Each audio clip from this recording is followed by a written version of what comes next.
নবীর পবিত্র ঈদে মিলাদুন নবী সাল্লাল্লাহু আলাইহি ওয়াসাল্লামের যদি মাহফিল করা হয়, ব্যানার পোস্টার দেওয়া হয়, তখন তোমাদের গা জ্বলাজ্বলি করে এরকম মানুষ আছে না নাই?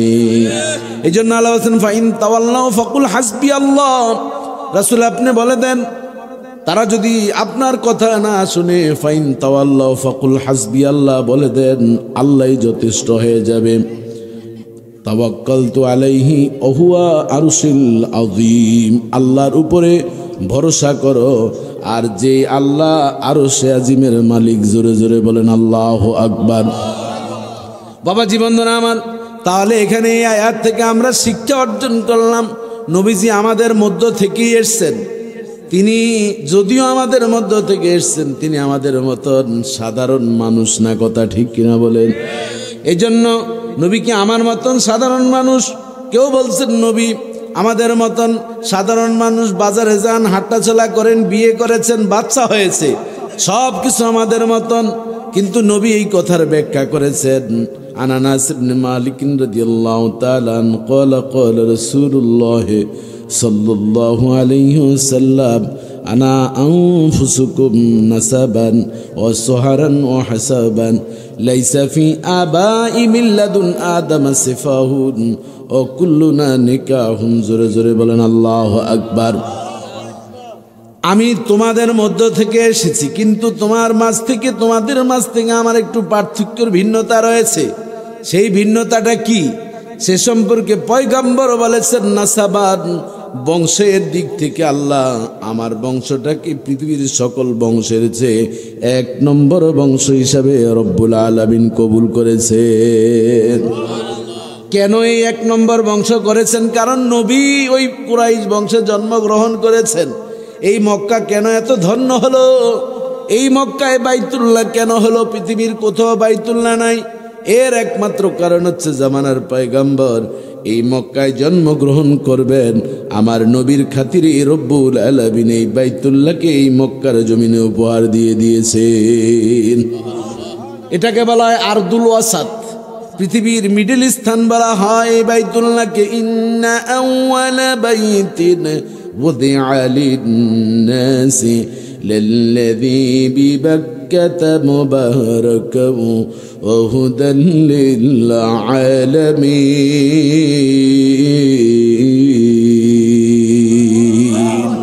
আল্লাহ তাআলা বলেন, পৃথিবীতে সর্বপ্রথম একটা ঘর আমি মক্কায় আমি আল্লাহ তৈরি করেছি সারা পৃথিবীর মানুষের জন্য। বলেন নাই মুমিনদের জন্য, বলছেন কি লিন্নাস, মানুষের জন্য আমি তৈরি করেছি। সে অমুসলিম যদি হয়, হিন্দু, বৌদ্ধ, খ্রিস্টান, রামায়ণ, মহাভারত, বৃন্দা, পিস্তা, দোহা, যত ধরনের ধর্মগ্রন্থের মানুষ রয়েছে, প্রত্যেকটা মানুষই যখন এই বাইতুল্লাহর অনুসরণ করবে, আমি রব্বুল আলামিন এই বাইতুল্লাহর সাথে তার সম্পর্ক থাকার কারণে তাকে আমি হেদায়েতের জন্য বাইতুল্লাহ ঘরটাই যথেষ্ট। জোরে জোরে বলেন আল্লাহু আকবার।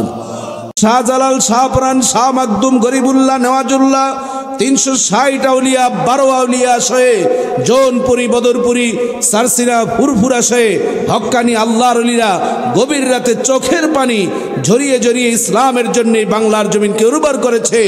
ওই জমিনকে আমরা নাস্তিক মুরতাদদের হাতে কারা কারা তুলে দিতে চাই না? দুহাত তুলে আল্লাহকে দেখিয়ে দিন।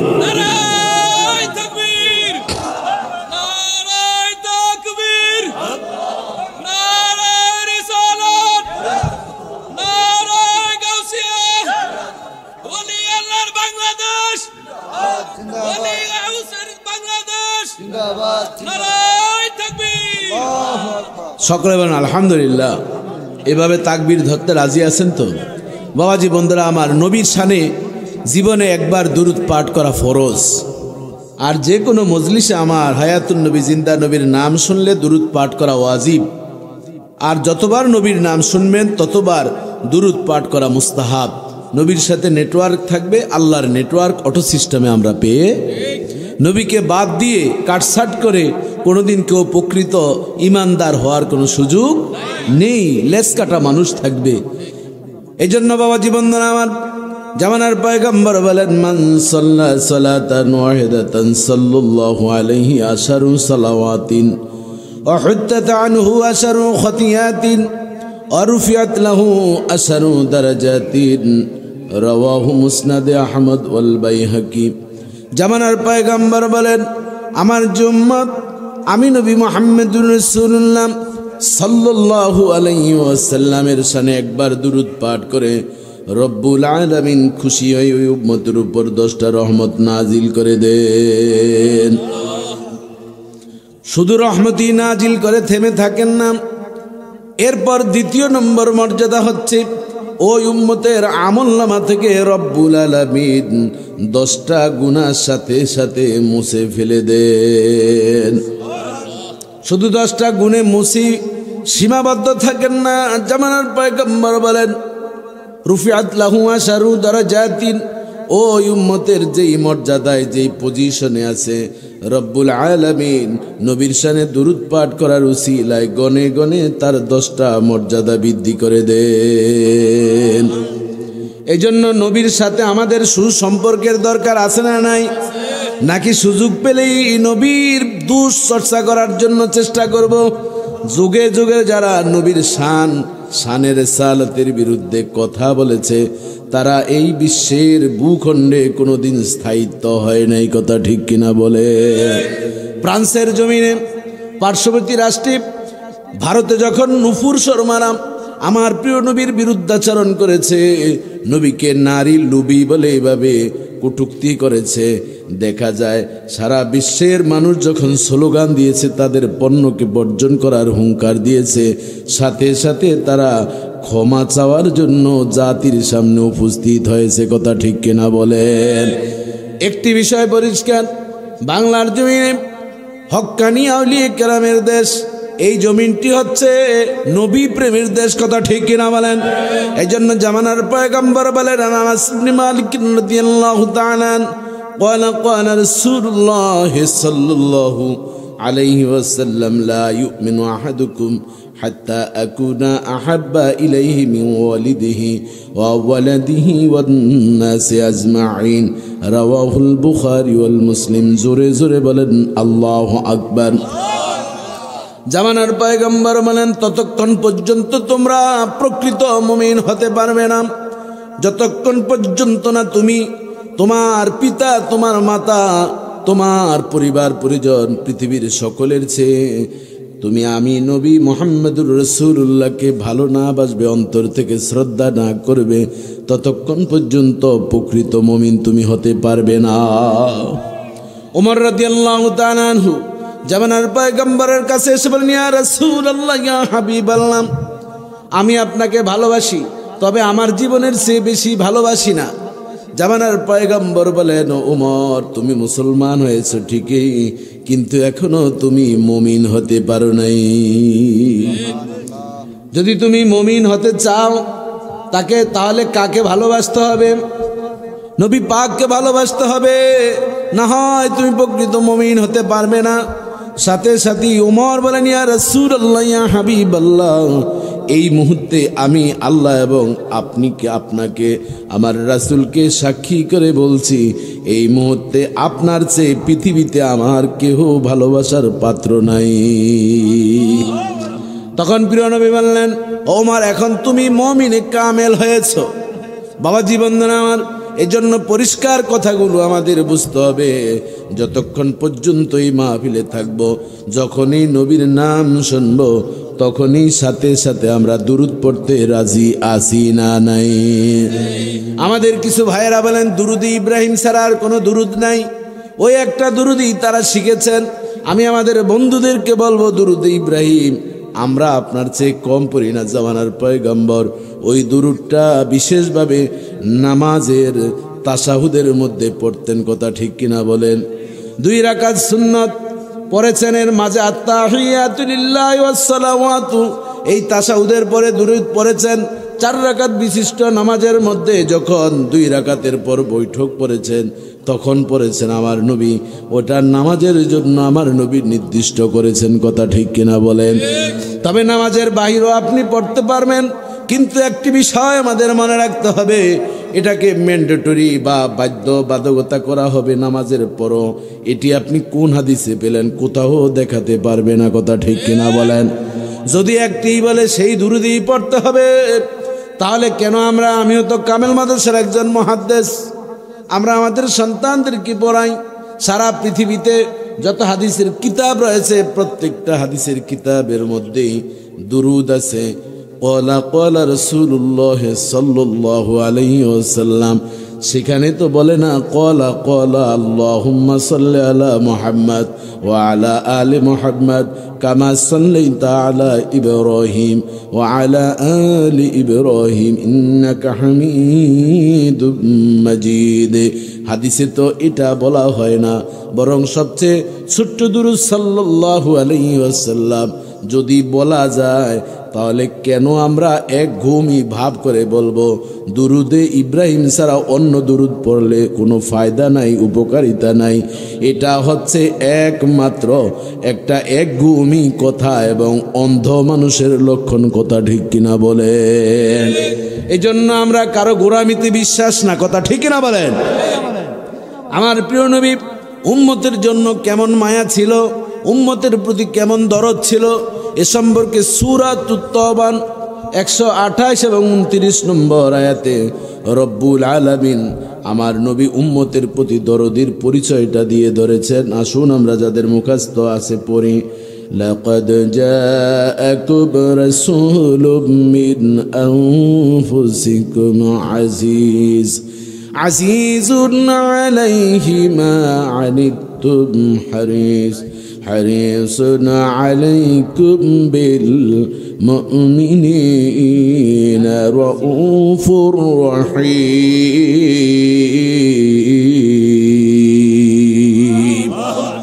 আল্লাহ তাআলা এই পৃথিবীর সব উম্মতদেরকে লক্ষ্য করে বলছেন, তোমাদের মাঝে একজন নবী আমি প্রেরণ করেছি, আসমান থেকে হঠাৎ করে তোমাদের কাছে নাজিল করি নাই। মিন আনফুসিকুম, তোমাদের মাঝে তিনি মানব আকারেই দুনিয়ার জমিনে এসেছেন। আজিজুন আলাইহি, তিনি দুঃখিত হন, দুঃখ পান, মা আনিতুম, তোমাদের ব্যথায়। তোমরা যদি ব্যথা কষ্ট পাও তখন তিনি খুব ব্যথিত হয়ে যান। হারিসুন আলাইকুম, তিনি হচ্ছেন তোমাদের মঙ্গলকামী। বিল মুমিনিনা রাউফুর রহিম, আর যারা বিশেষ করে মুমিন মুমিনা বান্দা রয়েছেন, বান্দা বান্দি রয়েছেন, ঈমানওয়ালা মানুষদের প্রতি তিনি সবচেয়ে দয়ালু এবং মেহেরবান। এটি আল্লাহ বলে সাথে সাথেই বলছেন ফাইন তাওয়াল্লাউ ফাকুল হাসবিয়াল্লাহু লা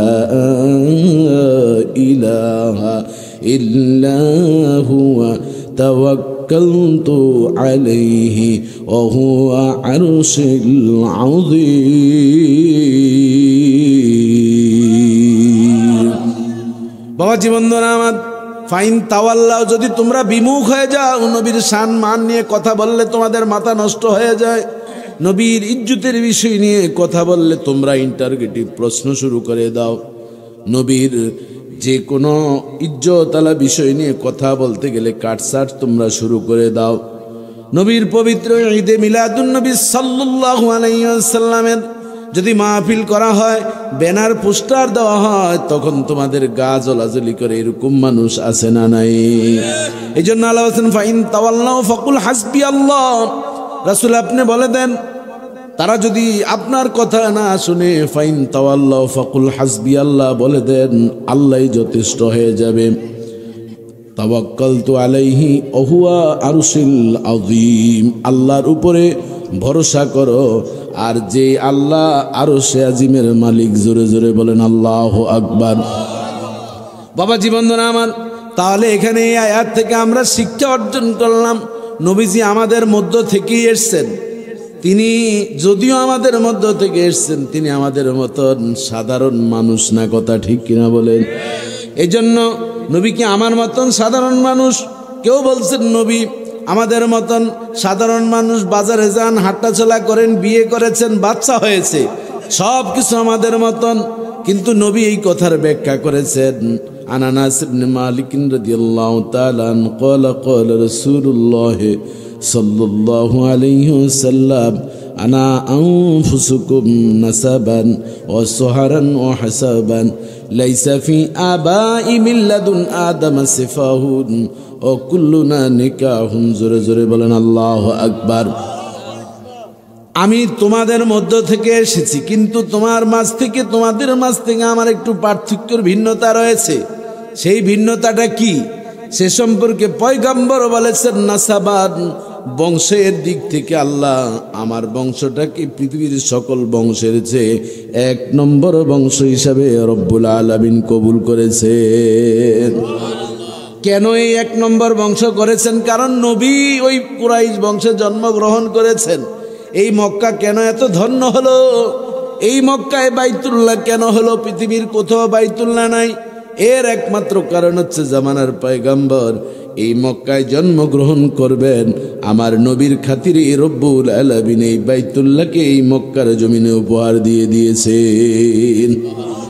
এটাকে বলা হয় আরদুল ওয়াসাত, পৃথিবীর মিডল স্থান বলা হয় এই বাইতুল্লাহকে। ইন্না আউওয়ালা বাইতিন وضع للناس للذي ببكة مباركا وهدى للعالمين।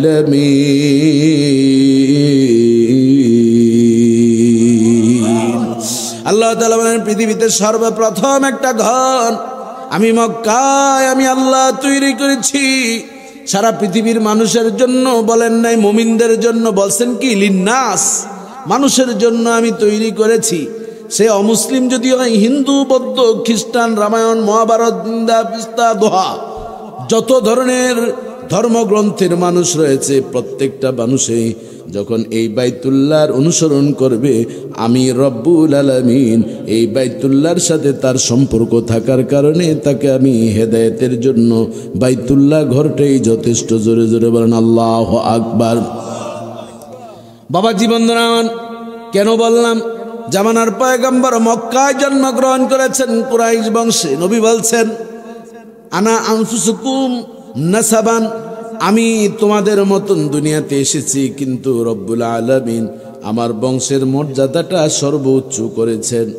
এই বংশের মর্যাদা সম্পর্কে আমরা যদি জানতে চাই, সিরাতে মুস্তাফা কিতাবের মধ্যে আল্লামা ইদ্রিস কান্দলবী রহমতুল্লাহ আলাইহি বর্ণনা করেন, আম্মাজান খাদিজাতুল কুবরা রাদিয়াল্লাহু তাআলা আনহার সাথে জামানার পয়গম্বরের যখন বিবাহ সম্পন্ন হয়ে গেল, মাত্র কয়েকটা দিন অতিবাহিত হল, আরবের যত বড় বড় ব্যবসায়ী ছিল, সকল ব্যবসায়ীদের মধ্য থেকে আম্মাজান খাদিজাতুল কুবরা রাদিয়াল্লাহু তাআলা আনহা অন্যতম একজন ব্যবসায়ী ছিলেন। নবী পাক বিবাহ করলেন, বয়স মাত্র 25। মা খাদিজাতুল কুবরার বয়স হচ্ছে 40। ব্যবধান অনেক, 15 বছরের ব্যবধান। আরবের বণিক দলরা বলা শুরু করলো, ও খাদিজা, যদি তোমার বিবাহের ইচ্ছেই থাকতো, আমরা এত বড় বড় ব্যবসায়ী থাকতে একটা গরিব অসহায় এতিমের কাছে তুমি কেন বিবাহ বসেছ? জোরে জোরে বলেন নাউজুবিল্লাহ। আম্মা জান খাদিজাতুল কুবরা রাদিয়াল্লাহু তাআলা আনহা কেন বিবাহ বসেছেন, বিবাহ করেছেন? এর কারণ আছে না নাই? এর আগে 2 জন স্বামী দুনিয়ার জমিন থেকে তার বিদায় নিয়েছে, সিদ্ধান্ত করেছেন বিবাহ করবেন না। কিন্তু ব্যবসায় আমার প্রিয় নবীকে যখন নিযুক্ত করা হলো, দেখা যায় 6 বছরের ব্যবসায় যতটুকু লাভবান হয়েছে, 6 মাসে বিশ্বের মডেল হায়াতুন নবী, জিন্দা নবী, আপনার আমার সকলের প্রিয় নবী মুহাম্মদুর রাসূলুল্লাহ সাল্লাল্লাহু আলাইহি ওয়াসাল্লাম এর চেয়ে বেশি আরো ব্যবসায় লাভবান করে দিয়েছে। এই জন্য ভাবলেন এই আল আমিন বিশ্বস্ত ছেলেটাকে আমার দরকার। প্রস্তাব দেওয়া হলো, সেই ঘটনা আমার বলার মূল উদ্দেশ্য নয়। দেখুন বংশের মর্যাদাটা, স্ত্রী কিভাবে স্বামীর মর্যাদা বৃদ্ধি করে দিয়েছেন, আবার স্বামীরাও স্ত্রীর মর্যাদা বৃদ্ধি করতে পারেন। কথা ঠিক কিনা বলেন? আমরা দেখা যায় আমাদের স্ত্রীরা সুযোগ পেলে বদনাম বলতে বলতে 2-3টা ডায়েরি শেষ করে পেলে, আবার আমরাও স্বামীর স্ত্রীর বদনাম বলতে বলতে ঘন্টার পর ঘন্টা বললো শেষ হয় না। এই হচ্ছে স্বামী স্ত্রীর সম্পর্ক। কথা ঠিক কিনা বলেন? এটা কি সঠিক না বেঠিক? বাবা জীবনদান আমার আম্মা জান খাদিজাতুল কুবরা রাদিয়াল্লাহু তাআলা আনহা তিনি কি বললেন? যখন এই ধরনের সমালোচনা চলছে, তিনি একটা নৈশভোজের আহ্বান করলেন। নৈশভোজের ব্যবস্থা করে বণিক দলদেরকে দাওয়াত দিলেন। দাওয়াত দিয়ে খাওয়ার আয়োজন করলেন, চমৎকার জিগজাগ খাওয়ার আয়োজন করলেন। খাবার দাবার শেষ হওয়ার পর খাদিজাতুল কুবরা রাদিয়াল্লাহু তাআলা আনহা বলেন, আপনাদেরকে আজকে দাওয়াত দেওয়া হয়েছে, এই নৈশভোজের একটা কারণ আছে না নাই? ওই কারণটা বর্ণনা করতে গিয়ে বলেন, আমি মুহাম্মদকে বিবাহ করেছি। এ নিয়ে আপনাদের অনেকের প্রশ্ন, কেন তাকে আমি বিবাহ করেছি? এই প্রশ্নের সমাধান, তবে উত্তরগুলো আপনাদেরই দিতে হবে। আমি শুধু প্রশ্ন করব, আর আপনারা সঠিক উত্তর হলে সঠিক বলবেন, বেঠিক হলে বলার প্রয়োজন নাই। 1 নম্বর প্রশ্ন করা হলো, আমি যে মুহাম্মদকে বিবাহ করেছি, আমি তো অনেক ঠকে গিয়েছি আপনাদের দৃষ্টিতে। মুহাম্মাদের বংশটা কেমন বলেন তো দেখি। সকল আরবের ব্যবসায়ীরা বলল, মুহাম্মাদের বংশটা কুরাইশ বংশ। কুরাইশ বংশের চেয়ে শ্রেষ্ঠ বংশ আমাদের জানা মতে পৃথিবীতে নাই। কারা বলতেছে? কাফেররা, অমুসলিমরা, নবীর বিরুদ্ধে যারা আছেন তারা বলতেছেন খাদিজা রাদিয়াল্লাহু তাআলা আনহার প্রশ্নের জবাবে যে মুহাম্মদকে বিবাহ করে তো ঠকে গিয়েছি তোমাদের পরিভাষায়।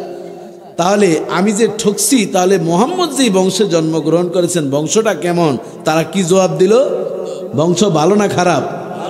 আমার নবী বলছেন, আনা আনফুসুকুম নাসাবান,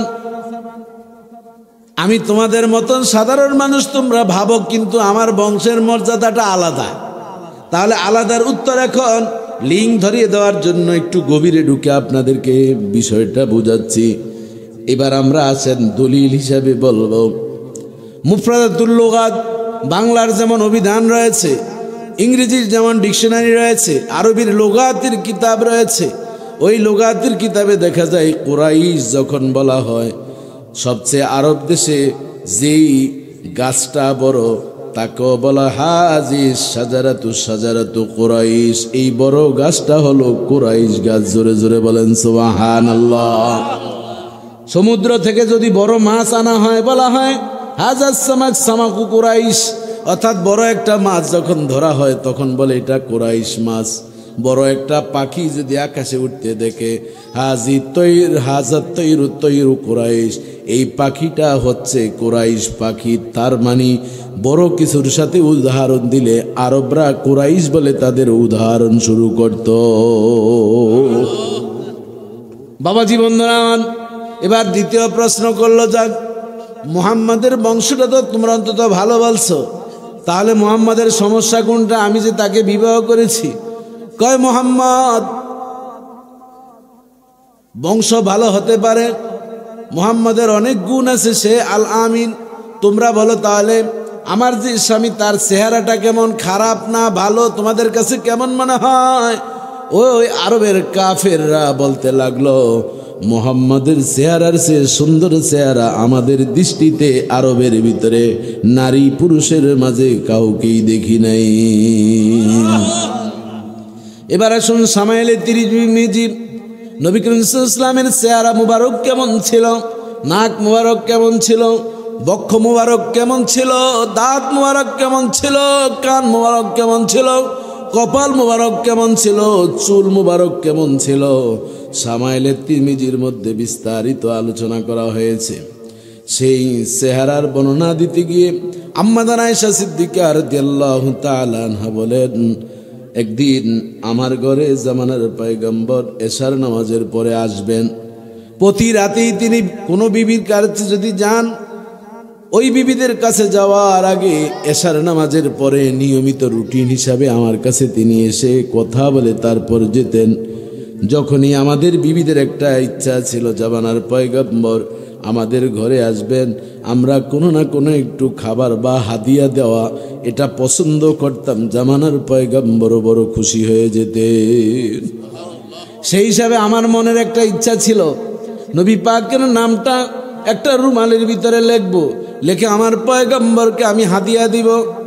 আজ থেকে 10-20 বছর আগের ইতিহাস দেখে নেন, আমাদের মা বোনদেরকে যখন বিবাহ দেওয়া হতো, বাসর রাতে স্বামীকে একটা রুমাল উপহার দিত, কথা ঠিক কিনা বলেন? ওই রুমালের ভিতরে ফুল থাকতো, নিজের নামটা থাকতো। এখন ভালোবাসা সব প্লাস্টিকের মতন হয়েছে। এজন্য বাসর রাতে মহারানা নিয়ে চুক্তিপত্র লেখা হয়, কথা ঠিক কিনা বলেন? মহারানা 10 লাখ, আমার নগদ কত দিবে এটা বলো। কারণ চিন্তা, কয়দিন পর যদি ও আবার হুন্ডায় আরেকজন উঠায়, কথা ঠিক কিনা বলেন? মেয়েরা কিন্তু হুন্ডাওয়ালা জামাই খুব পছন্দ করে, কিন্তু এইটা চিন্তা করে না আমাকে উঠিয়ে আবার নামানোর পর আরেকজনও যে কোনো সময় পিছনে বসাইতে পারে, কথা ঠিক কিনা বলেন? এজন্য বাবা জীবন আমার এখন হচ্ছে সন্দেহের বিরাট জগদ্দল পাথর আমাদেরকে চেপে বসেছে। এই জন্য মোহাব্বত ভালোবাসা জানালা দিয়ে পালিয়েছে, কথা ঠিক কিনা বলেন? বাবা জীবনরা আমার আম্মা জান আয়েশা বলেন, জামানার পয়গম্বরের নামটা আমি লিখেছি প্রায় শেষ পর্যায়ে। এমত অবস্থায় আমার ঘরের যে আলো জ্বালানোর জন্য যেই তৈল ছিল সেটা শেষ হয়ে গেল, আলোটা নিভে গেল। আমি আর পারলাম না কাজ করতে। পয়গম্বর চলে আসবেন, মনটা বড় খারাপ হয়ে গেল। ইজা মুহাম্মাদুর রাসূলুল্লাহ সাল্লাল্লাহু আলাইহি ওয়াসাল্লাম ফি বাইতিনা, এমত অবস্থায় জামানার পয়গম্বর আমার ঘরে যখন উপস্থিত হয়ে গেল, আল্লাহর কসম করে বলছি, মনে হয় যেন নবী পাকের চেহারা মোবারক থেকে পূর্ণিমার চাঁদের মতন আলো বের হতে লাগলো। আমার ঘরটা আলোকিত হয়ে গেল। নবী পাক ঘর থেকে যখন বের হয়ে যাবেন, বের হয়ে যাওয়ার দীর্ঘ সময় পর ওই বালুকণার মধ্যে, আমার ঘর তো টাইলসের ঘর ছিল না, আমার ঘর তো উত্তম সুন্দর ঘর ছিল না, আমার ঘরের ছাদ ছিল খেজুরের পাতার, বিছানাও ছিল খেজুরের পাতার। যখন বৃষ্টি হতো ঝরঝর করে আমার ঘরে পানি পড়তো, আর বিশ্বের শ্রেষ্ঠ মহামানব রহমাত লিল আলামিনের বিছানাটা কাদায় যুক্ত হয়ে যেত। আমার ঘরটা এতটুকু ছিল, জামানার পয়গম্বর যখন গভীর রাতে তাহাজ্জুদের নামাজ পড়তেন, 5 ওয়াক্ত নামাজ ফরজের আগে তাহাজ্জুদের নামাজ পড়তেন। তাহাজ্জুদের নামাজ পড়াটা নবী বড় পছন্দ করতেন। আমাদের আয়েশা বলেন, নবী 3টা জিনিস সবচেয়ে বেশি পছন্দ করতেন। 1 নম্বর হচ্ছে কুররাতু আইনি ফিস সালাহ, নামাজটাকে মনোযোগ সহকারে তিনি পড়াটাকে গভীরভাবে নামাজ পড়া পছন্দ করতেন। 2 নম্বর আত্তিবু, সুগন্ধিটা পছন্দ করতেন। আর নিসাউ, নারীদেরকে তিনি ইজ্জত করতেন, মর্যাদা দিতেন। তাহাজ্জুদের নামাজ যখন গভীর রাতে পড়তেন, বয়স আমার কম ছিল, ঘুমের ভার আমার খুব বেশি ছিল। এই পৃথিবীর মানুষদেরকে আম্মা জান আয়েশা জানিয়েছেন, রহমাতাল লিল আলামিন পৃথিবীর শ্রেষ্ঠ মানুষ, সকল সৃষ্টির প্রধান আকর্ষণ, যার কারণে পৃথিবী আজ এত সুন্দর একটা সাজানো গুছানো পৃথিবী পেয়েছি। তিনি সেজদা দিবেন, জায়গা এত ছোট্ট ছিল, আমি আমার পা গুটিয়ে নিলে এরপর তিনি সেজদা দিতেন। আবার সেজদা শেষ হলে আমি আমার পাটা লম্বা করতাম। এই ছোট্ট ঘরের ভিতরে আমি শুয়েছি। 2টি মাত্র পাত্র ছিল, একটি পান পাত্র ছিল, কিন্তু কোনোদিন অভিমান করে পয়গম্বরের কাছে কিছু চাই নাই। একটি কারণ ছিল, আমার এই ছোট্ট খেজুর গাছের পাতার কুঠুরিটা নবী পাকের ভালোবাসা দিয়ে পরিপূর্ণ ছিল। এজন্য আমার ঘরের উত্তর দিকে তাকাতাম, দেখতাম মুহাম্মদুর রাসূলুল্লাহর ভালোবাসা জ্বলছাচ্ছে। আবার দক্ষিণ দিকে তাকাতাম, দেখতাম নবী পাকের ভালোবাসা আলোক রশ্মির মতন জ্বলন্ত হয়ে আছে। পূর্বে পশ্চিমে ঘরের চতুর্দিকে পয়গম্বরের ভালোবাসা আমি দেখতে পেতাম। এই জন্য কোনোদিন বলি নেই নবীকে এই ছোট্ট ঘরে থাকা যাবে না। যখন ঝড়ু হাওয়া হয়, বালু প্রবেশ করে, আর বৃষ্টি হলে পানি পরে কদাকার হয়ে যায়, কোনোদিন নবীর কাছে কিছু চাইতাম না। একটি কারণ রহমাতাল লিল আলামিনের চেহারা মোবারকের দিকে তাকালে সব চাহিদা ভুলে যেতাম। তাহলে নবীর চেহারা কেমন? আম্মা জান খাদিজাতুল কুবরা রাদিয়াল্লাহু তাআলা আনহা প্রশ্ন করলেন, কাদেরকে মনে আছে আপনাদের? ওয়াজ বুঝতেছেন তো? আসেন তো মাহফিলে না বাহিরে? সিন্নি পাবেন, অসুবিধা নাই। সিলেট এলাকায় বলে সিন্নি, আপনাদের ঢাকা গাজীপুর এইসব এলাকায় বলে কি তাবারক বা তিহারি, যে যা যা বলার বলেন। বাবা জীবনদান আমার পয়েন্ট কয়টা যোগ হলো? কয়টা হয়েছে? প্রশ্ন 2টা করছে, পয়েন্টও কি দুটোই জিতছে না ঠকছে খাদিজা রাদিয়াল্লাহু তাআলা আনহা। বহস হচ্ছে কার জন্য? স্বামীর ইজ্জত রক্ষা করছে। এর জন্য যদি মা বোন থাকেন এই ওয়াজটা একটু হলো চাদরের নিচে করে আজকে বাড়িতে নিয়ে যেন। আর আপনারাও স্ত্রীর জন্য কিছু ওয়াজ আছে, স্ত্রীকে কিভাবে মূল্যায়ন করবেন সেই ওয়াজ সুযোগ হলে বলবো। খাদিজাতুল কুবরা রাদিয়াল্লাহু তাআলা আনহা বলেন, তাহলে আমার স্বামীর বংশটাও তোমরা বলছে এর চেয়ে ভালো বংশ নাই, আর আমার স্বামীর চেহারাটা তোমাদের কাছে সবচেয়ে উত্তম মনে হয়েছে, তাহলে আমার স্বামীর সমস্যা কোথায়?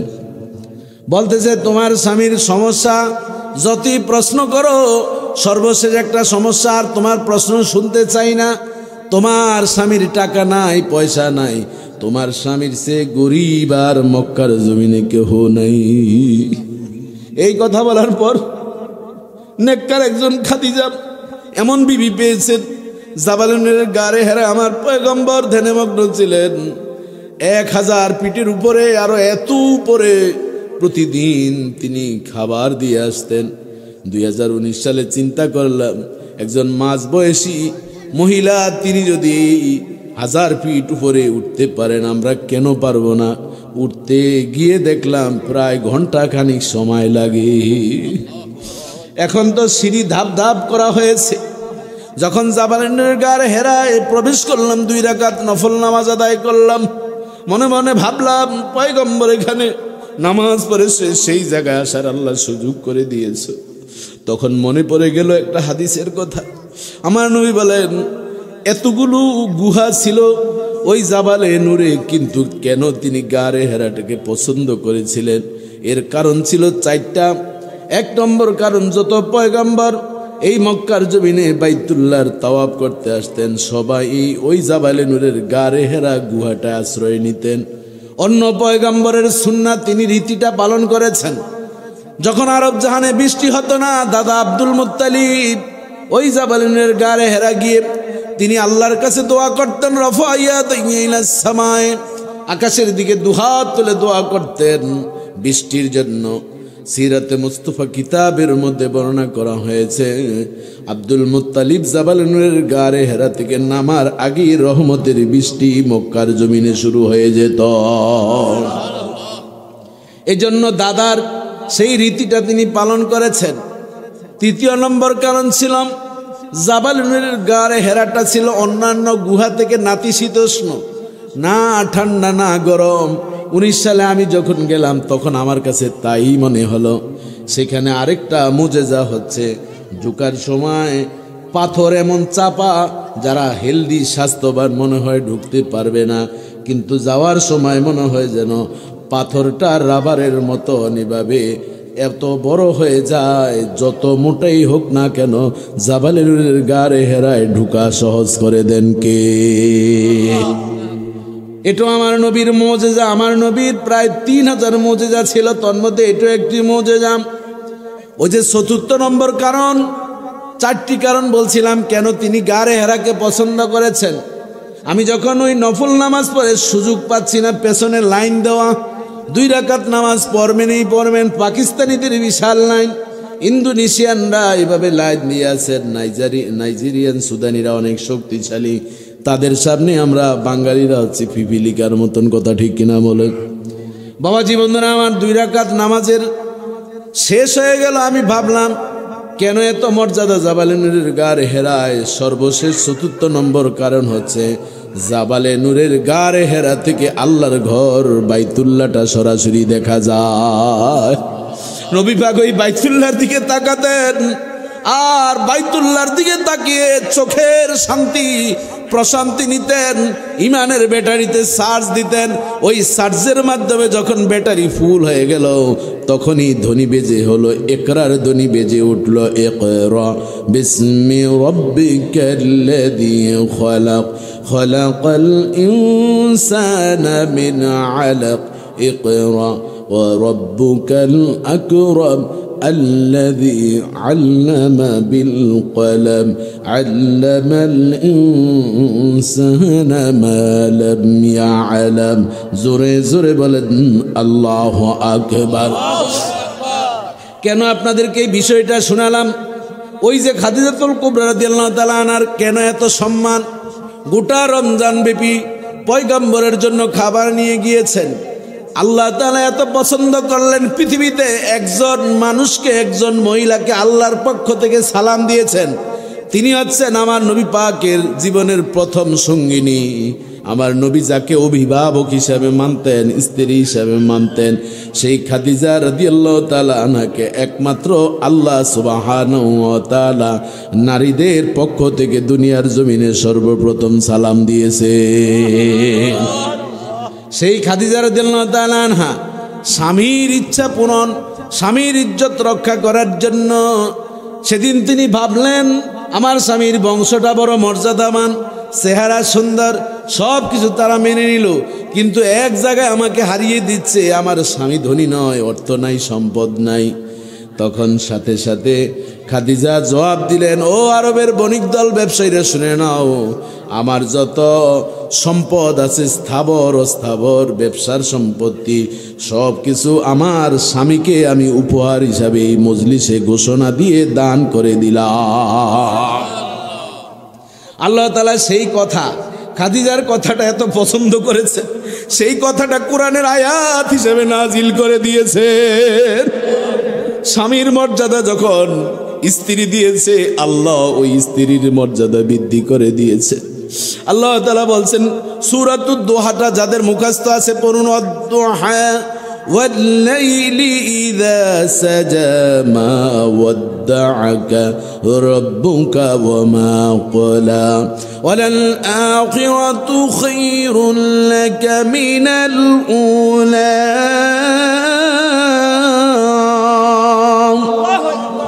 وَلَسَوْفَ يُعْطِيكَ رَبُّكَ فَتَرْضَى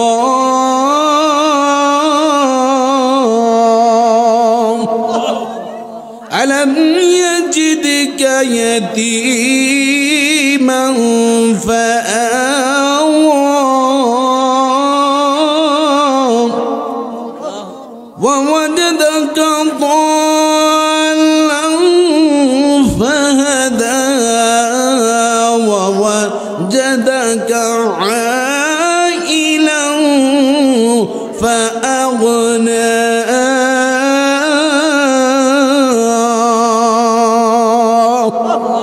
আল্লাহ তাআলা খাদিজাতুল কুবরা রাদিয়াল্লাহু তাআলা আনহা তার সম্পদ আমার নবীকে উপহার দিলেন।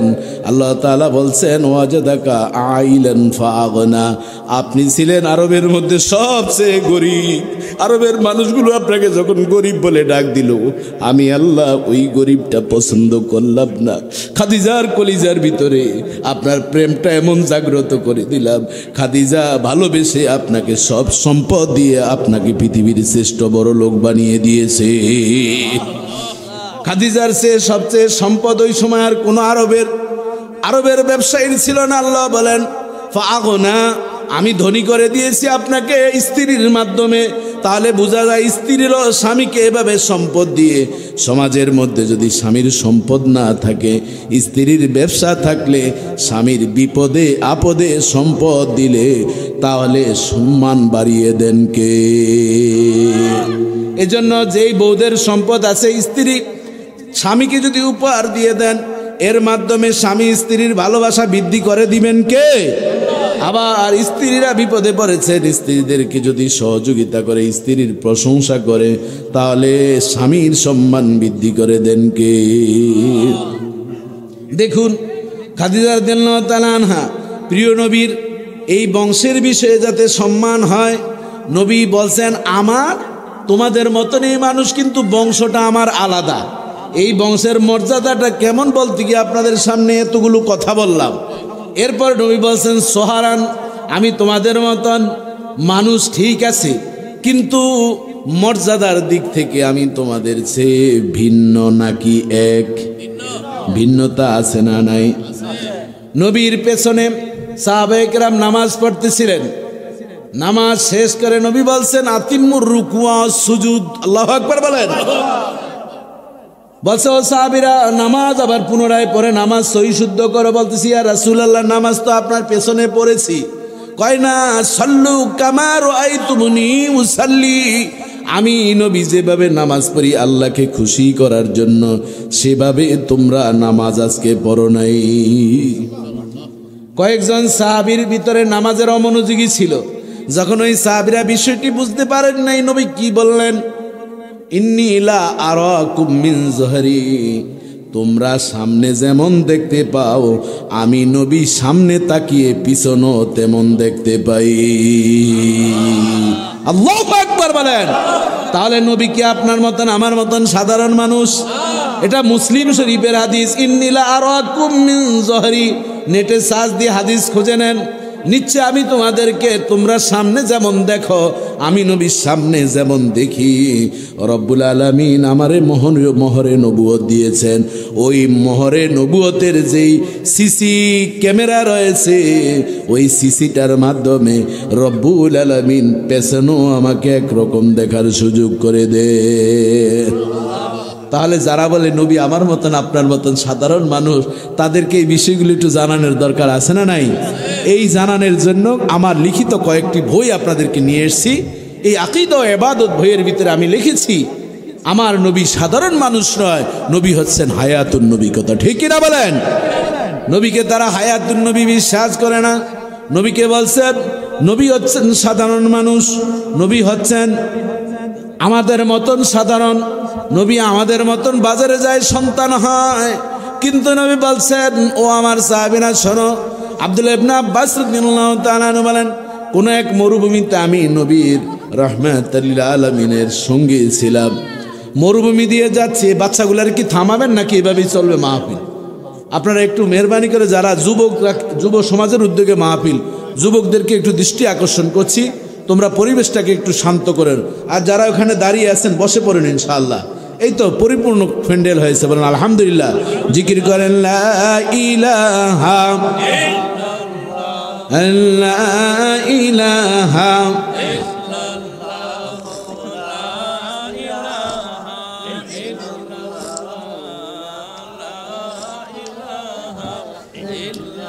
লা ইলাহা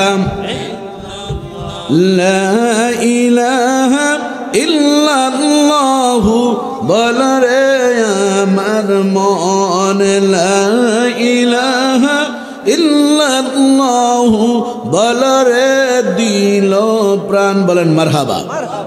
বাবাজি বন্ধুরা আমার, তাহলে নবী আমাদের মতন? পার্থক্য আছে না নাই? বংশের বিষয় বলতে গিয়ে একটু তো বুঝলেন নবীর বংশটা কোন বংশ? সবাই জোরে বলেন কোন বংশ? আরো জোরে বলেন, আরো জোরে। কুরাইশ বংশ। বাবাজি বন্ধুরা আমার, বংশ পেয়ে গেলেন। এরপর নবীর সামনে আমরা যেমন দেখি, নবীর সামনে যেমন দেখেন পেছনেও কি মশায় কামড় দিতেছে। বিছনে ফোড়া হয়েছে, এটা পাকছে না এখনো, লাল আছে, বুঝেন না? চাচা মিয়া দিছে খোটা, এক খোটার কারণে 1 লাখ টাকা পরে লাগছে। তাহলে আপনি তো একটা বিসি হয়েছে এটি আপনি দেখেন না, তারপরে বলেন আমি সেরা, আমার সে কেউ নাই। এরকম মানুষ আছে না নাই? এরপরে আব্দুল্লাহ ইবনে আব্বাস রাদিয়াল্লাহু তাআলা আনহু বলেন, আমি নবী পাকের সাথে যাচ্ছি কোথায়, কোন একটা সফরে, মরুভূমি দিয়ে যাচ্ছি। হঠাৎ করে পিস করে নবী যেন কার সাথে কথা বলছিলেন। তা আমি ভাবলাম নবী কথা বলছেন, সম্ভবত রহমাতুল লিল আলামিনের উপরে কোরআনের আয়াত নাজিল হচ্ছিল, ওহী নাজিল হচ্ছে। এই ভেবে আমি আর কিছু বলছি। একটু সামনে গেলেন নবী, এবার চুপ হয়ে স্বাভাবিক হয়ে গেলেন। রহমাতুল লিল আলামিনকে আমি জিজ্ঞাসা করলাম, ইয়া রাসূলুল্লাহ, ইয়া হাবিবাল্লাহ, আপনি কার সাথে এতক্ষণ কথা বলছেন? জামানার পয়গম্বর বলেন, ইন্নী লা আরিফু হাজারান মক্কা ইউসাল্লিমু আলাইহা। ও আমার চাচাতো ভাই আব্দুল্লাহ, শুনে নাও, নিশ্চয়ই আমি এই মরুভূমির পাথরকে চিনি। এই পাথররা আমি নবীকে চিনে। এই পাথরগুলো আমাকে সালাম দিছিল, আমি এই পাথরগুলোর সালামের জবাব দিতেছিলাম। কাবলা আইয়াবাসা, অর্থাৎ আমি নবুয়তি পাওয়ার আগের কথা, এটা নবুয়তির পরে না। যারা বলে শুধু নবুয়তির পর নিয়ে ইসলাম ভাবে, নবুয়তির আগে এরা কি ভাবে না, ভাবে না যে এর আগে উনি নবী ছিলেন না, এরকম কথা বলে কি বলেন নাই? এত জন্মসূত্রেই আল্লাহ তাআলা কাকে নবী বানাবেন বা বানাবেন না এটা আল্লাহ জানেন কি জানেন না? নবীর সেমিনার তো আসমানে হয়েছে, তোমার মতন সলিমউদ্দিন কলিমউদ্দিন নতুন করে আর দুনিয়াতে নবীর মিলাদুন নবীর কি পালন করবা? আল্লাহ তাআলা ফেরেশতাদেরকে নিয়ে তো আলোচনা শেষ করেছেন, কথা ঠিক কিনা বলেন? বাবাজি বন্ধুরা আমার, প্রিয় নবী বলেছেন ইন্নী লা আরিফু হাজারান মক্কা, আমি মক্কার পাথরদেরকে চিনি, ওই পাথরগুলো আমাকে চিনে, তারা আমাকে ক্বাবলা আইয়া বাআসা, মুসলিম শরীফের হাদিস, আমি নবুয়তি পাওয়ার আগেই তারা আমাকে চিনে, নবুয়তির আগেও তারা আমাকে যেমনিভাবে সালাম দিয়েছে, নবুয়তির পরেও তারা তেমনিভাবে আমি মুহাম্মাদুর রাসূলুল্লাহ সাল্লাল্লাহু আলাইহি সাল্লামকে সালাম দিচ্ছে। যখন তারা আমাকে সালাম দিতেছে, ওই যে তুমি দেখছো পিস পিস করে আমি কথা বলছিলাম না রে, ওহি নাজিল হয় নাই, প্রত্যেকটা পাথরের সালামের উত্তর আমি দিতেছিলাম। তাহলে তো নবী আমাদের মতন সাধারণ, পাথর তো দূরের কথা, টাকা দিয়েও আজকাল মানুষ মানুষ থেকে সালাম পায় না, কথা ঠিক কিনা বলেন?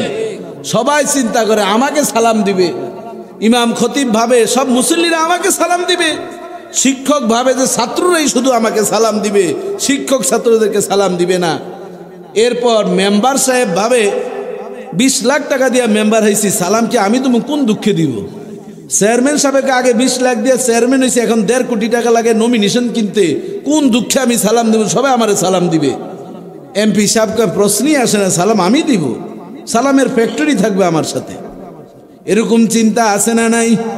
আমরা যারা বড় বক্তা সব সময় ভাবি খালি সালাম আমারে সবাই দিবে, অমুক তমুক মিছিল, কিন্তু আমার পয়গম্বর বলছেন না রে না, তুমি চিনো আরব তামাল্লাম তারিফ, তুমি চিনো আর না চিনো মুসলমান মনে হলে আসসালামু ক্বাবলাল কালাম, কথা বলার আগে তুমি যদি সালাম দিতে পারো, যে আগে সালাম দিবা রব্বুল আলামিন খুশি হয়ে তার আমলনামায় 10টা নেকি বকশিশ হিসাবে দান করে দিবে।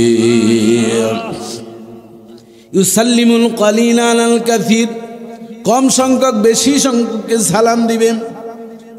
ইউসাল্লিমুর রাকিব আলাল মাশি, যে গাড়ি দিয়ে যায় সে যে হেঁটে হেঁটে যায় তাকে সালাম দিবে। এ থেকে আমাদের কিছু বিশ্লেষণ রয়েছে।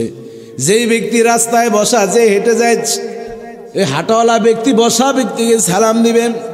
যেই ব্যক্তি সাইকেল দিয়ে যায়, রিক্সায় বসে যে যাচ্ছে, সাইকেলওয়ালার সে রিক্সাওয়ালার যে রিক্সায় বসে আছে তার টাকা পয়সা একটু ভালো আছে, কথা ঠিক কিনা বলেন? নবী বলছেন তুমি রিক্সায় বসে সালাম দিবা সাইকেলওয়ালাকে। আবার রিক্সায় যে আছে, সিএনজিতে যে যাচ্ছে, রিক্সাওয়ালা বসে, যারা রিক্সায় বসে যাচ্ছে তাকে সালাম দিবে।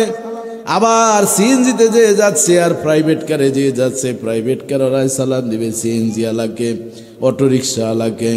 আবার প্রাইভেট কারওয়ালাকে সালাম দিবে যারা ল্যান্ড ক্রুজারে ফেরাডু গাড়িতে উঠেছে, তারা এটা দিয়ে শিক্ষা দিয়েছেন তার টাকা বেশি, তার অহংকারও বেশি। অহংকারের চর্বি দূর করার জন্য সালামটা আগে তুমি দাও, অহংকার দূর হলে তুমি আল্লাহর ভালোবাসা পেয়ে যাবে। সালামের মাধ্যমে মহাব্বত হবে, স্বামী স্ত্রীর সুসম্পর্ক হবে। আমরা যারা স্বামী আছি সবাই চিন্তা করি বউরাই সালাম দিবে, স্বামীরা সালাম দিলে এটা শরম, এরকম আছে না নাই? আবার অনেক বউরও আছে জামাইরে আবার কেমনে সালাম দিয়ে, এটা কি কর? আজকে সালাম দিয়ে আসছেন আপনার বিবি সাহেব, কেমন কি কেউ মাহফিলে আসেন? একটু হাত জাগান তো দেখি, 2-1 জন না দিলে আন্তাজে হাত জাগে না পাইকারি হারে। গতকালকের আগের দিন এক ছেলে হাত জাগাইছে, ছোট্ট বাচ্চা।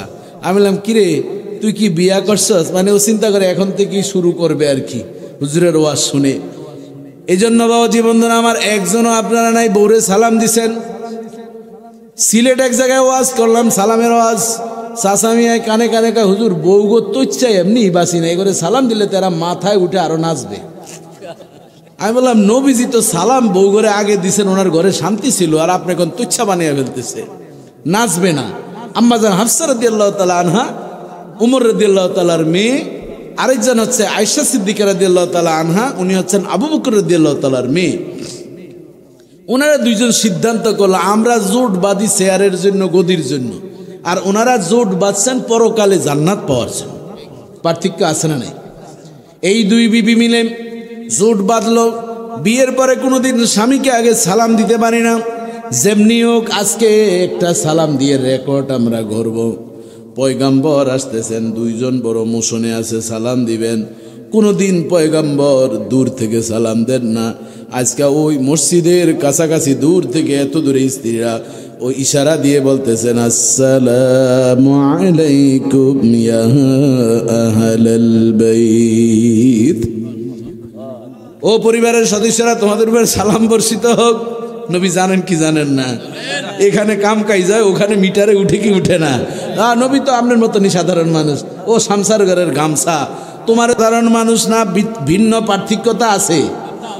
এই জন্য বলছেন আনা আনফুসুকুম নাসামান সহারান, আমি বংশের দিক থেকে সম্মানিত এবং আমি সম্মানের দিক থেকেও সম্মানিত। সম্মানের দিক থেকে কেমন সম্মানিত বললাম? নবী সামনেও যেমন দেখেন, পেছনেও কি? নবী যাচ্ছেন, পাথরের পাশ দিয়ে নবীকে সালাম দিচ্ছেন। শুধু তাই নয়, আব্দুল্লাহ ইবনে আব্বাস রাদিয়াল্লাহু তাআলা আনহু বলেন, আমি যখন যাচ্ছিলাম, জামানার পয়গম্বর ইস্তেঞ্জা করবেন মরুভূমিতে। এখন নবী ইস্তেঞ্জা করবেন, নবী তো আমাদের মতন ইউরিন স্টল পালস যে কোনো জায়গায় করতে পারেন না। এজন্য একটা পর্দার প্রয়োজন। এই হাদিস থেকে শিক্ষা হচ্ছে, কোনো খালি জায়গায় আপনি ইস্তেঞ্জা করবেন না, সামনে যে কোনো একটা বেড়া বা প্রতিবন্ধকতার এরকম আড়াল না হওয়া পর্যন্ত করবেন না। আব্দুল্লাহ ইবনে আব্বাস রাদিয়াল্লাহু তাআলা আনহুকে ডাক দিয়ে জামানার পয়গম্বর বলেন, ও আব্দুল্লাহ, ওই যে একটা গাছ আছে, ওই গাছটাকে ডাক দিয়া বলো এই গাছটার কাছে যাতে চলে আসে। আব্দুল্লাহ ইবনে আব্বাস রাদিয়াল্লাহু তাআলা আনহু বলেন, এটি কিন্তু সাধারণ হাদিস নয়। মুসনাদে আহমদের মধ্যে ইমাম এবং তিরমিজির মধ্যে ইমাম তিরমিজি রাহমাহুল্লাহ তিনি সুনানে তিরমিজিতে বর্ণনা করেছেন। জামানার পয়গম্বর যখন বললেন, আব্দুল্লাহ ইবনে আব্বাস রাদিয়াল্লাহু তাআলা আনহু বলেন, আমি ওই দূরের গাছটার কাছে গিয়ে বললাম, ইয়া সাজার আনতাজমা, ও গাছ তুমি ওই গাছটার সাথে একত্রিত হয়ে যাও। যখন আমি বললাম, মরমর করে আমি নাজারতু ইলা সাজারে, আমি গাছের দিকে তাকিয়ে দেখতে পেলাম মরমর করে তাজা গাছটি উঠে ওই গাছটার কাছে চলে গেছে। নবীজি ইস্তেঞ্জা শেষ করলেন, আবার ডাক দিয়ে বলেন, আব্দুল্লাহ রে, এই গাছ যদি একসাথে থাকে কিয়ামতের পূর্ব পর্যন্ত গাছ পূজা চলতে থাকবে। তুমি গাছটার কাছে গিয়ে বলো, ইয়া শাজারান তাতাফাররাকা, ও গাছ তুমি পৃথক হয়ে আগের জায়গায় চলে যাও। আল্লাহর কসম করে বলছি, দুনিয়ার মানুষ শুনে নাও, বলতে যা দেরি, ওই গাছটা আগের জায়গায় যেতে একটুও দেরি করে নাই। এক বেদুইন যাচ্ছে, নবী পাক ডাক দিয়ে বললেন, ও বেদুইন, আইনা তুরিদ। মুসলিম শরীফের হাদিস থেকে বলছি, প্রত্যেকটার নম্বর রয়েছে। এই বইগুলো আপনারা আজকে নেবেন। অল্প কয়েকটি বই নিয়ে এসেছি। এই বইয়ের ভিতরে বিস্তারিত আকীদার যতগুলো বিষয় রয়েছে। এই যে সামনে শবে বরাত আসছে, শবে বরাতের সময় আমাদের দেশের কিছু মসজিদের ইমাম সাহেব আছে, কমিটি সাহেব আছে, তারা তালা আটকিয়ে সরিষার তেল দিয়ে ঘুম যায় না। কথা ঠিক কিনা বলেন? তারা বলে শবে বরাত বলতে কিছু নাই, এর বিরুদ্ধে কথা বলে। শবে বরাতে যারা ইবাদত করবে বলতেছে এর সে নিকৃষ্ট কাজ আর নাই। কিয়ামতের আগ পর্যন্ত নাকি তওবা তাদের কবুল হবে না। বলে নাউজুবিল্লাহ। এই ধরনের কথা বলে কি বলে না। এখানে শবে বরাতের বিষয়গুলো লিখেছি। আবার শবে বরাত নিয়ে বাড়াবাড়িও আছে, হালুয়া রুটি নিয়ে ব্যস্ত থাকে, ইবাদতের দারদারি নিয়ে এরকমও আছে না নাই? হালুয়া রুটি খান, কোনো অসুবিধা নেই, কিন্তু মূল ঠিক রেখে আপনি যা করার করবেন। কথা ঠিক কিনা বলে? দুই বন্ধু শবে বরাতের রাত্রে নামাজ শুরু করছে। ফজরের আজান যখন দিছে, কয় দোস্তরে কয় রাকাত পড়লি? কয় 120 রাকাত। কয় কিরে দোস্ত, একসাথেই শুরু করলাম, আমার মাত্র হইলো 80 রাকাত, তোর 120 রাকাত হইলো কেমনে? কয় তুই দেখোস না আমি উঠছি আর বসছি। এই ধরনের ইবাদত আল্লাহর কাছে আল্লাহ কোয়ান্টিটি চান না, কোয়ালিটি চান। কথা ঠিক না বলেন? আল্লাহ সংখ্যা চান না, এটার কেমন বৈশিষ্ট্য গুণগত মান সেটা আল্লাহ দেখেন। সেজদা হবে এমন। জামানার পয়গম্বর বলেন, সাজিদু আলা কদবির রহমান, বান্দা যখন সেজদা দিবে সে রব্বুল আলামিনের কুদরতি পাই সেজদা দিতে থাকে। এজন্য আল্লাহ যেই মাপের যেমন তার কদমে তেমনি ভাবেই কোনো দুষ্টামি না করে মনোযোগ সহকারে সেজদা দিতে হবে। কথা ঠিক কিনা বলেন? এই জন্য জামানার পয়গম্বরের কাছে জিবরাইল আলাইহিস সালাম এসে বললেন, মাল এহসান, এহসান কি, বান্দার সাথে আল্লাহর সম্পর্কটা কেমন হবে? তখন পয়গম্বর জবাব দিলেন, আনতা আবুদাল্লাহ কান্নাকা তারাহু ফাইন লাম তাকুন তারাহু ফাইন্নাহু ইয়ারাক। বান্দার সাথে আল্লাহর ইবাদতের মাধ্যমটা অবস্থানটা এমন হবে, বান্দা যখন সেজদায় পড়ে যায় সে আল্লাহকে দেখে দেখে সুবহান রাব্বিয়াল আলা পড়বে। এই জন্য আলী ইবনে আবি তালিব রাদিয়াল্লাহু তাআলা আনহু বলেন, আমি যখন নামাজে যাই আমি আল্লাহকে দেখে দেখে রুকু সিজদা আদায় করি। এমন অবস্থা হতো আলী ইবনে আবি তালিব দাঁড়ালেন, দীর্ঘ সময় তেলাওয়াত করার কারণে আকাশের পাখিরা ভাবতো এটা গাছ, গাছ বলে আকাশের পাখি স্থির হয়ে সেখানে এরকম ভাবে তারা সেখানে নেমে পড়ত। রুকুতে যখন যেত ভাবতো যে এটা কোনো একটা কাঠের টুকরা, ওই পাখিগুলো এখানেই বসে পড়তো। আলী ইবনে আবি তালিব যুদ্ধের ময়দানে তীর গেঁথে গেল। জামানার পয়গম্বরের কাছে এসে সাহাবীরা বলেন, ইয়া রাসূলুল্লাহ, ইয়া হাবিবাল্লাহ, আলী ইবনে আবি তালিবের তীর সাধারণভাবে গাঁথে নাই, অত্যন্ত ভয়াবহ অবস্থা, এটা সার্জারি না করলে, বড় চিকিৎসা না করলে, না কাটলে ডাক্তার ছাড়া কোনোদিন চিকিৎসা হবে না। জামানার পয়গম্বর বলেন, আমার সাহাবীরা শোনো, আলী ইবনে আবি তালিবের যখন সে নামাজে দাঁড়িয়ে যাবে তার অটি সেন্টার হবে সালাত। কারণ আলী যখন নামাজে দাঁড়িয়ে যায় দুনিয়ার কোনো খবর তার থাকে না, সে আল্লাহকে দেখে দেখে আনতা আবুদাল্লাহ কান্নাকা তারাহু, আল্লাহকে দেখে রুকু সিজদা ইবাদত করে। সাহাবায়ে কেরাম বলেন, আল্লাহর কসম করে বলছি, আলী ইবনে আবি তালিব যখন আল্লাহু আকবার বলে হাত বাঁধলেন, আমরা দুইজন সাহাবী এমন জোরে তীর টান দিলাম, ফিলকি মেরে রক্ত চতুর্দিকে ছড়িয়ে ছিটিয়ে পড়ল। আলী একবার আ শব্দ করলো না। নামাজ শেষ হয়ে গেল, সালাম ফিরালেন। আলী ইবনে আবি তালিব স্বাভাবিক আছেন, তাকিয়ে দেখেন রক্ত, বললেন রক্ত কোথায় থেকে আসলো? সাহাবীরা বললেন, ও আল্লাহর বান্দা, নবীর জামাতা, আপনার অপারেশন সাকসেস হয়েছে। জোরে জোরে বলেন আল্লাহু আকবার। আলী একবারও অবাক হলেন না। আর আমরা নামাজের মধ্যে যত তামসা, কেউ সাইকেল চালানোর নামাজ পড়ি, একবার এক পা আর একবার আরেক পা, গরম লাগলে আবার টুপি দিয়া বাতাস করি, এরকম আছে না নাই? আবার নামাজের ভিতরে লঙ্গির নিচ দিয়েও এরকম বাতাস ঢুকাই নামাজের মধ্যে, এরকম তিলিসমতি আছে না নাই? আল্লাহ তাআলা বলেন, ফাওয়াইলুল লিল মুসাল্লিন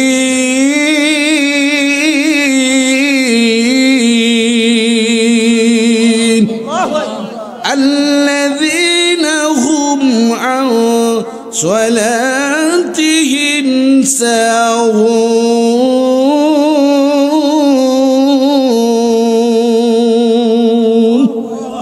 এমন কিছু মানুষ দুনিয়ার জমিনে মুসল্লি রয়েছে, তারা নামাজ সম্পর্কে বেখবর, নামাজের কোনো গুরুত্ব নাই, অলসতার সাথে নামাজ আদায় করে, এরকম আছে না নাই? নবী বলেন, কিছু মানুষ এমন মুনাফিক মার্কা মুসল্লি আছে, তারা নামাজের জন্য বসে থাকে, আরেকটু পরে আরেকটু পরে করতে করতে সূর্য ডুবে যখন যায় তখন তারা রাওয়াহু মুসলিম, হঠাৎ করে তারা দাঁড়িয়ে যায় ঠুক ঠুক করে, 4 রাকাত নামাজ শেষ করে অল্প ব্যতীত বেশি আল্লাহকে স্মরণ করে না। এই জাতের মানুষ আমাদের সমাজে মুসল্লি আছে না নাই? নামাজের জন্য ডাকছে, ইমাম সাহেব ডাকতেছেন, ও ভাই আব্দুর রহিম ভাই আসেন। মোতাল্লি সাহেবের ছেলে যাচ্ছে, আব্দুর রহিম ভাই মাগরিবের নামাজটা পড়ে যান। বলতেছি, ইমাম সাহেব কাপড়টা তো ভালো নাই। কয় কাপড়ের কোনায় বিসমিল্লাহ বলে 3 বার ধুইলেই চলবে। কয় শরীরটাও তো ভালো না। কয় দোয়া করব শরীরের জন্য। কারে শরীর কাপড়ের বিষয় না, আসলে মনটাই ভালো না। কয় আপনার একটু উজু করে আসেন, আপনার জন্য আমি খাস দোয়া করব, মন ঠিক হয়ে যাবে। একটু নামাজে আসেন। কয় পারবো না নামাজ পড়লে, নামাজ পড়তে পারতাম না, পারলে কিছু কইরেন। ইমাম সাহেব বলতেছে এটা প্রথমবার বললেই তো এত কথার দরকার ছিল না, যে পারলে কিছু কি কইরেন। মোতাল্লির ছেলেরে এ মুস্তান বেড়ারে কে কি করবে, কথা ঠিকই না বলেন? কখন এসে রুম ভেঙ্গে চুরে তছনছ করে দেয়। এই জন্য বাবাজি বন্ধুরা আমার, আল্লাহ তাআলা বলেন এই জাতের মুসল্লি যারা একদিন নামাজ পড়ে আরেক দিনের খবর নাই, একবার তাহাজ্জুদ পড়ে আবার দেখা যায় ফজরের নামাজের এই খবর নেই, এরকম আছে না নাই? ফাওয়াইলুল মুসাল্লিন আল্লাযীনা হুম আন সালাতিহিম সাহুন। বাবাজি বন্ধুরা আমার, আলী রাদিয়াল্লাহু তাআলার কথা কেন বললাম?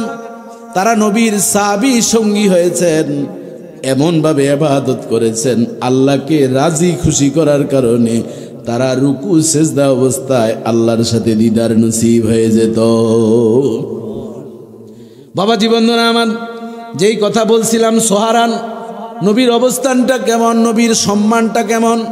ওই যে গাছ একত্রিত হয়ে গেল, নবীর ইস্তিনজার জন্য আবার পৃথক হয়ে গেল।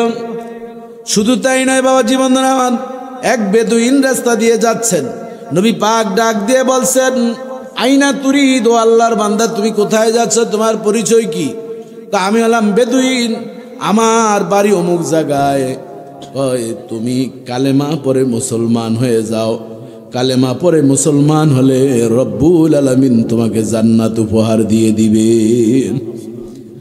সে বলতেছে আমি যে কালেমা পরে মুসলমান হব, আপনি কে? বলতেছে আমি এই যুগের নবী। কয় নবী যে আপনি, এটার দলিলটা কি? এরকম আছে না নাই? আপনি যে নবী, এটার দলিল কি? কয় তোমারে কি দলিল দিলে খুশি হবা? কয় আপনি যেটা পারেন একটা দলিল দিলেই যদি বলে, কয় ঠিক আছে তুমি একটু এন্তাজের একটু অপেক্ষা করো। আমার নবী ডাক দিয়া, পাশেই ছিল একটা সাতিল বাহার, নদীর পার ছিল, ওই নদীর পারে একটা গাছ ছিল, ওই গাছটাকে ডাক দেয়া বলছেন ও গাছ, আনতা শাহাদা আল্লাহ ইলাহা ইল্লাল্লাহ ও মুহাম্মাদুর রাসূলুল্লাহ, তুমি সাক্ষী দাও আল্লাহ ছাড়া কোনো মাবুদ নাই, আর আমি যে আল্লাহর বান্দা ও রাসূল, এই বিষয়ে কি তুমি একমত কিনা? গাছ সাথে সাথে জবান খুলে বলল আমি সাক্ষ্য দিলাম আল্লাহ এক এবং আপনি আল্লাহর নবী মুহাম্মাদুর রাসূলুল্লাহ। জোরে জোরে বলেন সাল্লাল্লাহু আলাইহি ওয়াসাল্লাম। ওই বেদুইন অবাক হয়ে গেল, এটা কোন জাতের মানুষ রে? উনি আমারে বলল তুমি আসছো কই থেকে? অমুক জায়গাতে যাও, কই বাড়িতে যাই। এরপরে উনি বলল ওনার রবকে আমি মানার জন্য নবী। এখন উনি ডানে বামে গাছের ডাক দিছে। গাছে কি কথা বলে নাকি? গাছে চিনল মাছে চিনল, গাছে চিনল মাছে চিনল, চিনল বনের হরিণী, মানুষ হয়ে চিনলা না রে, দুঃখ রইল মনেতে। আল্লাহুম্মা সাল্লি আলা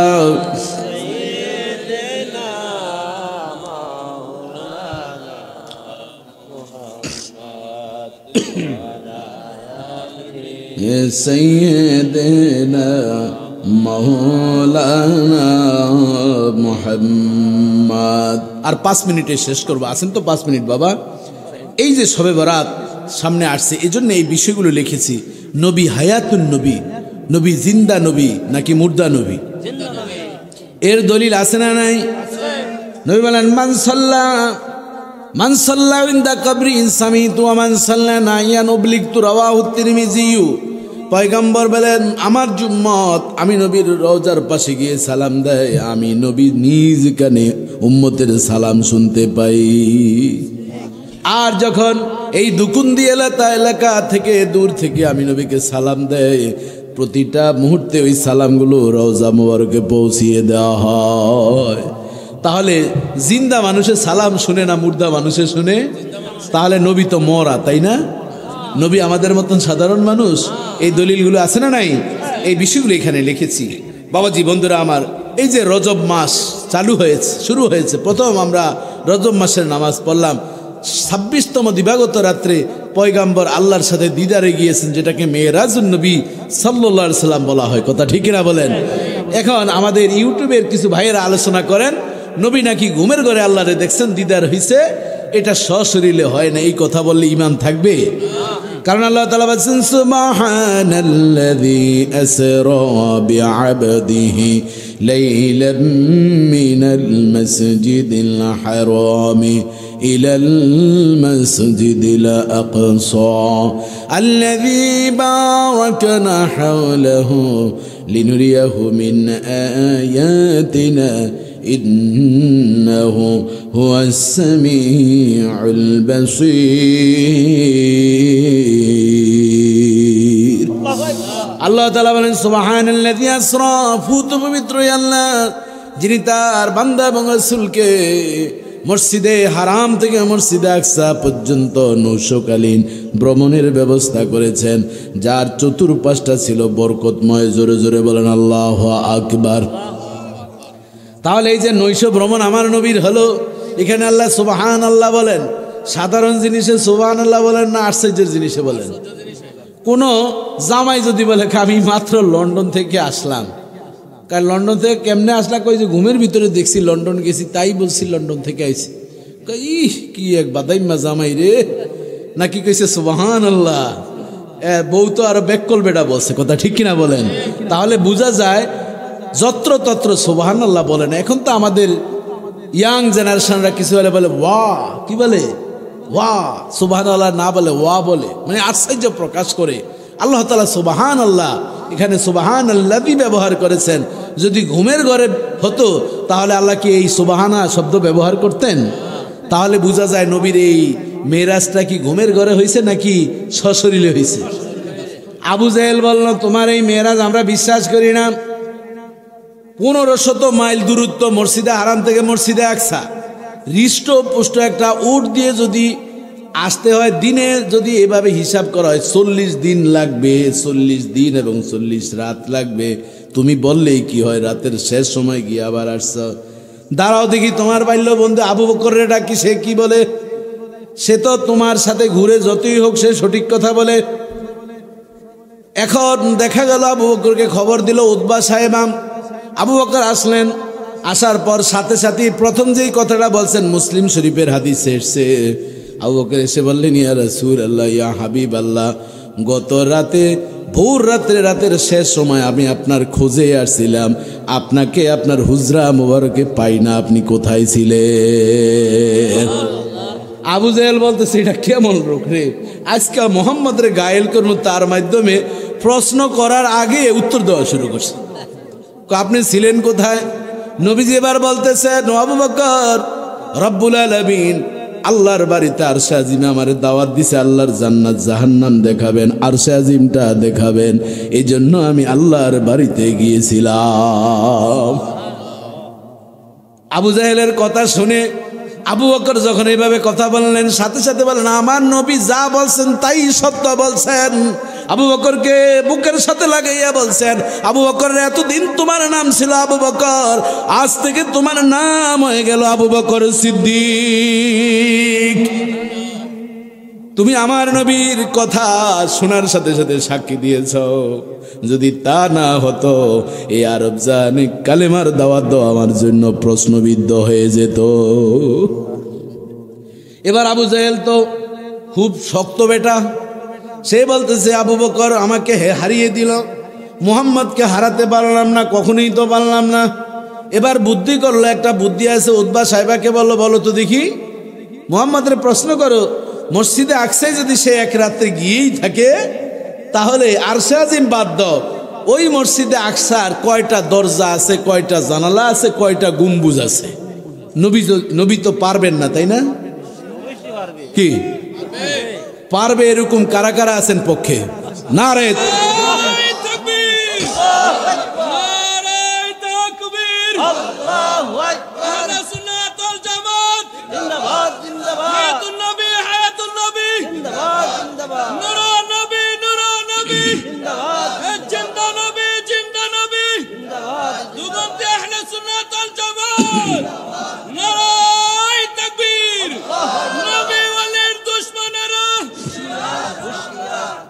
বাবা জীবনধরা আমার প্রিয় নবীকে প্রশ্ন যখন করলেন, নবী পাক বলেন কাদ কুরিতু কুরবাতান, মুসলিম শরীফের হাদিস কিতাবুল মেরাজের অধ্যায় লেখা হয়েছে যে আমি আমার জীবনে এর চেয়ে কঠিন প্রশ্নের সম্মুখীন হই নাই, কারণ এটা হচ্ছে ইসলাম প্রচারের ক্ষেত্রে আমার জন্য বাধা হয়ে পড়ে যাবে। আমি বড় চিন্তিত হয়ে গেলাম। এই চিন্তিত হওয়ার মাঝেই আমি দেখলাম লাম্মা কাদ্দাবানি কুরাইশ কুনতু ফিল হাজার ফাজাল্লাল্লাহু লি বাইতুল মুকাদ্দাস ফাআনজুরু ইলাইহি জোরে জোরে বলেন আল্লাহু আকবার। যখন আমাকে মিথ্যা সাব্যস্ত করলো, আমাকে মিথ্যা পয়গম্বর নবী হিসেবে সাব্যস্ত করবে, এমত অবস্থায় জিবরাইল আলাইহিস সালাম আমার জন্য একটা জান্নাতি পাথর নিয়ে আসলো। আমি ওই পাথরের উপরে দাঁড়ালাম। দাঁড়ানোর সাথে সাথে দেখতেছি বাইতুল মুকাদ্দাসটা আমার সামনে ফেরেশতারা ধরে রেখেছে। ফাআনজুরু ইলাইহি, আমি তাকিয়ে থাকলাম। ফাউখবিরহু, আমি আবু জেহেল উতবা সাইবা তাদেরকে খবর দিয়ে দিলাম। এতটা দরজা, এতটা মিনার, এতটা জানালা।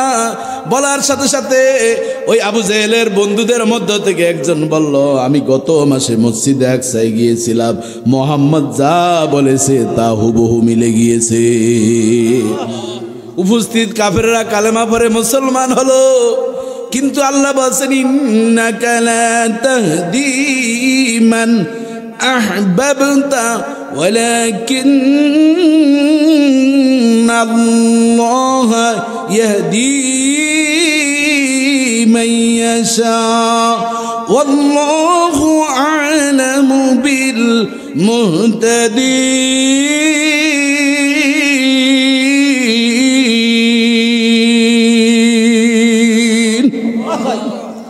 আল্লাহ তাআলা ঘোষণা দিচ্ছেন, বন্ধু আপনি যে আবু জেহেল চাচার জন্য বারবার দোয়া করেন, নাকালা তাহদি মান আহবাবতা, আপনি যাকে ভালোবাসেন তার জন্য আল্লাহ ইসলামটা তার কপালে লিখে রাখেন নাই।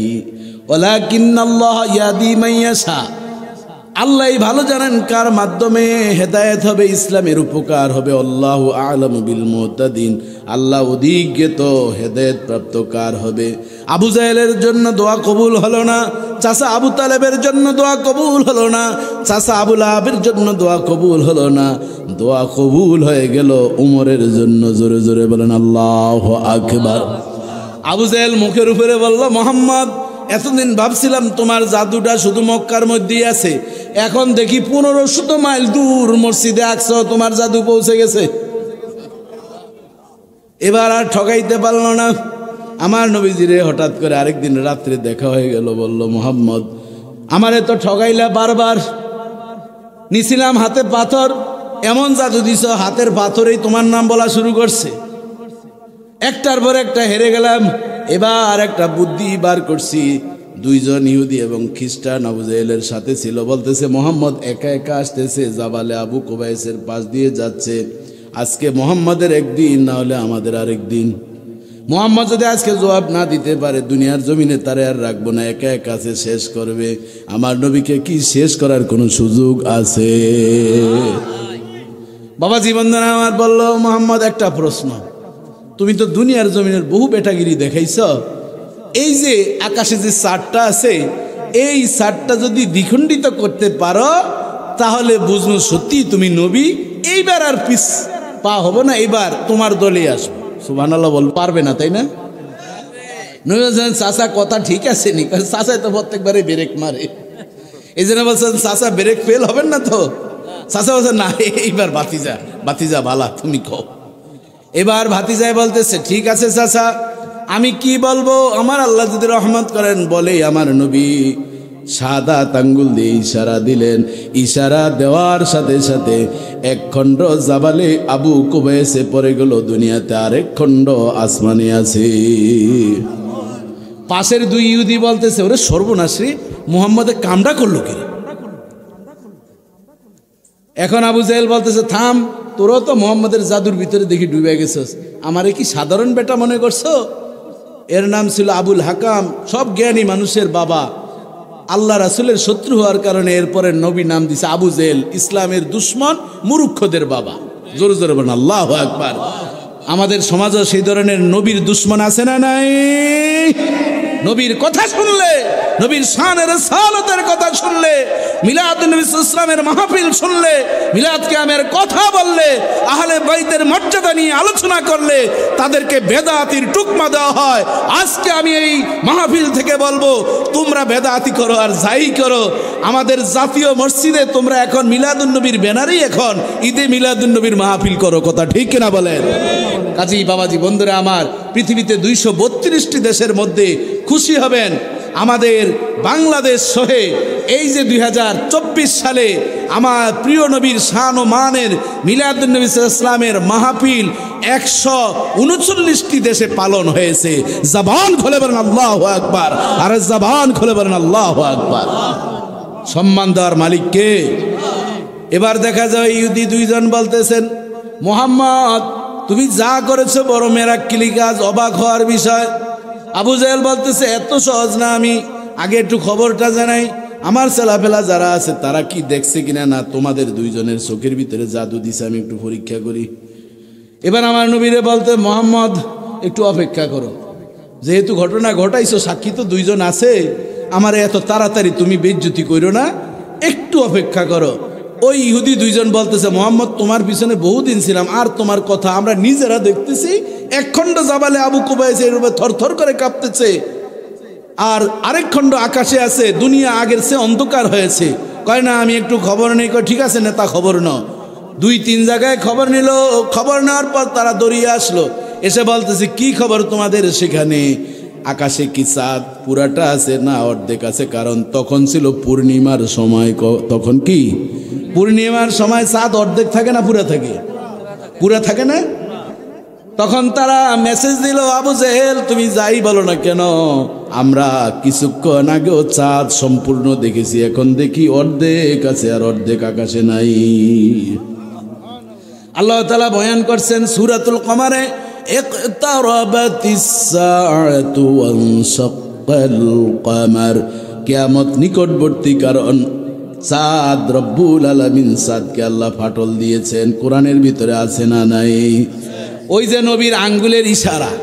এখন দেখা যায় চন্দ্রের দেশে যারা গিয়েছেন, গবেষণা করেছেন নাসা বিজ্ঞানীরা, তারা দেখেছেন চাঁদের ভিতরে এখনো বিশাল একটা রেখা দাগ দেখা যায়। জোরে জোরে বলেন আল্লাহু আকবার। আবু জেহেল বলে উঠল, মুহাম্মদ বুঝলাম না কিছু, ভাবছিলাম দুনিয়াতেই, এরপরে ভাবছি মসজিদে আকসা পর্যন্ত 1500 মাইল, এখন দেখি কোনো মাইল না, আল্লাহর যতটুকু শক্তি আছে ততটুকু তোমার জাদু আছে। যতই সে জাদুর টুকমা লাগায়, ওই 2 ইহুদি ছিল, তারা বলছে, মুহাম্মদ আমরা জাদু টাদু বুঝি না, তুমি আমাদের কাছে হাতটা বাড়িয়ে দাও, তোমার হাতে আমাদেরকে পরিয়ে দাও লা ইলাহা ইল্লাল্লাহু মুহাম্মাদুর রাসূলুল্লাহ। জোরে জোরে বলেন সাল্লাল্লাহু আলাইহি ওয়াসাল্লাম। এই বইগুলো আপনারা আমার ওই অ্যাসিস্ট্যান্ট ওর কাছ থেকে আপনারা নিয়ে যাবেন, জুবাইরের কাছ থেকে, যাদের প্রয়োজন। আমাদের আহলে সুন্নাত ওয়াল জামাতের এই বাগানে এসে দেখা যায় বিভিন্ন ইউটিউবের কারণে আমাদের সন্তানগুলোকে তারা এই আহলে সুন্নাত ওয়াল জামাতের ফুলের বাগান থেকে ফুলগুলো চুরি করে নিয়ে যাচ্ছে। কথা ঠিক কিনা বলেন? এগুলো ধরে রাখার জন্য এই বইগুলো আপনাদের ঘরে রাখবেন। বিভিন্ন আলেম ওলামাদেরকে এবং যারা এই নিয়ে বিরুদ্ধে কথা বলেন, দলিল হিসাবে মারামারি লাঠি ছোটার দরকার নাই, বইয়ের মাধ্যমে, লিখনের মাধ্যমে আমরা উপহার দিব। 200-400 টাকা খরচ করবেন, এতে দেখা যায় লক্ষ টাকার ইজ্জত রক্ষা হবে। কথা ঠিক কিনা বলেন? নবীর শানের জন্য আপনারা এই এতটুকু খরচ করবেন, রব্বুল আলামিন বারাকা দান করবেন। বলেন আমিন। সম্মানিত সুধী, আমার আলোচনা এখানেই শেষ করছি।